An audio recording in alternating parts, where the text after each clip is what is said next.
Hello, ladies and gentlemen, boys and girls. Today, I'm going to be showing you how you're going to be able to sell all of your records in different styles, whether it's selling a single record, a 12 album, 12 records in one bundle, or auctioning 30 at once.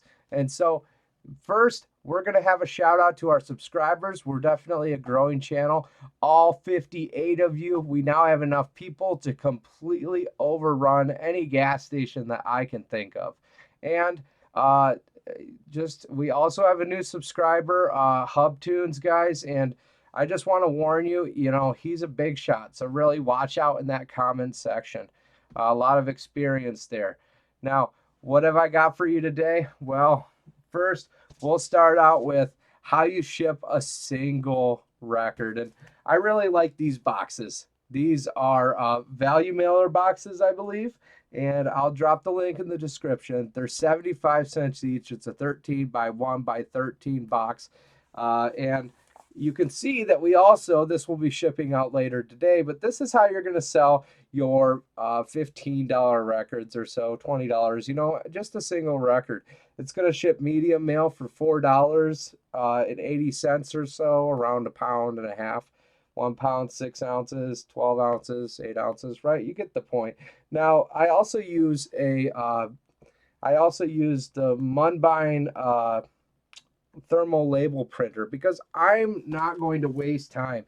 When you have 150 records, you think you're going to do some shabby job with some priority box, put into a label, no, some shipper. No, you're going to do it right, and your customers are going to realize that. It's also better protected in a nice solid box like this. I've shipped probably 4,000 plus products, never had a problem with them. So great, I'll drop it in the description. That's how you sell a single record. But what about your other records? Ones that you can't really afford to sell them on their own. Maybe they're just dollar records, $5 records.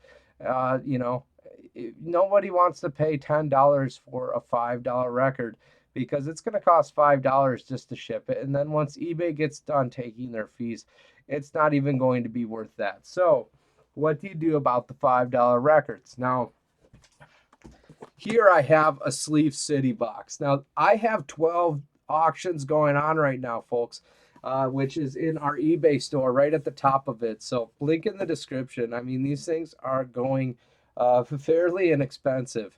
So here's a jazz auction I've got right now. And it's going to be a Sleevecity box, 13 by 2 by 13. But the nice part about these boxes, these are $2.70 each.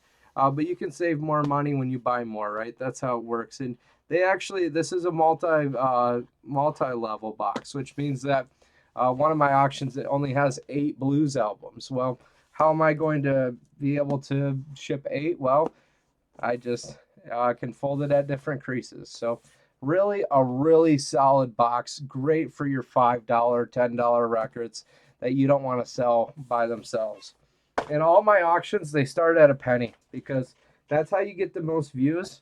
And also, hey, you're selling it for what it's worth. Whatever somebody decides that it's worth that week is what it's going to be worth.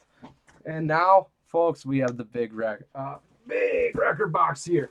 We have a 13 by 6 by 13, and this is only a $2 box, but so it's not as sturdy as the other one, but these are what I do with the dollar albums. And sometimes I'll even put better than dollar stuff in here just because I'm limited on space. I can only have about $1,700 records before my shelves are overflowing. So when I have to get rid of stuff, when I pick up huge collections, it's got to go. It goes in one of these. 30 records, 36 records at once. Links in the description. $2 each. You can't go wrong. Now, one place where you can go wrong, and it's driving me wild, is actually going to be cardboard inserts, folks. Now, cardboard inserts, these are really good at protecting vinyl, but they are skyrocketing in price, and I am getting annoyed. This is 37 cents. And it's actually gotten worse in quality since I started buying them 2 years ago. So I am just frustrated here, folks. You can, if anybody has a cheaper cardboard inserts and value mailers, I want to hear about it. I'm not putting, I can put a link in the description just for people that are starting out. But when you start shipping records and, all of a sudden you're paying $100 a month just for these silly cardboard inserts, uh, I never have damage. I guess that maybe it pays for itself.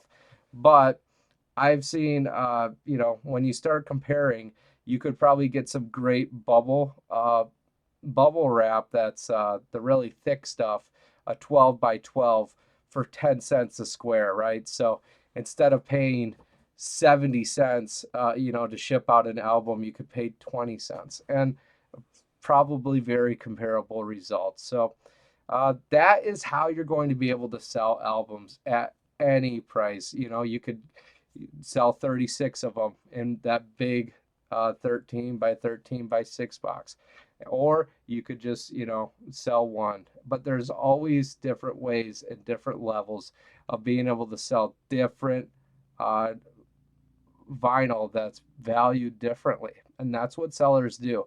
When you go on eBay and you see here's 12, 15 albums, and you see, well, they're not, there's maybe not all the ones that you think are very good. Well, that's what they're doing. They're being able to save a lot of the shipping costs and being able to actually get close to what the vinyl's worth. So with that, folks, we are wrapping it up. If you have any suggestions for how I can replace or improve my process, let me know. I'm all ears. And as always, how can I end this on an awkward or weird note? Yeah, that one. How do I turn this off?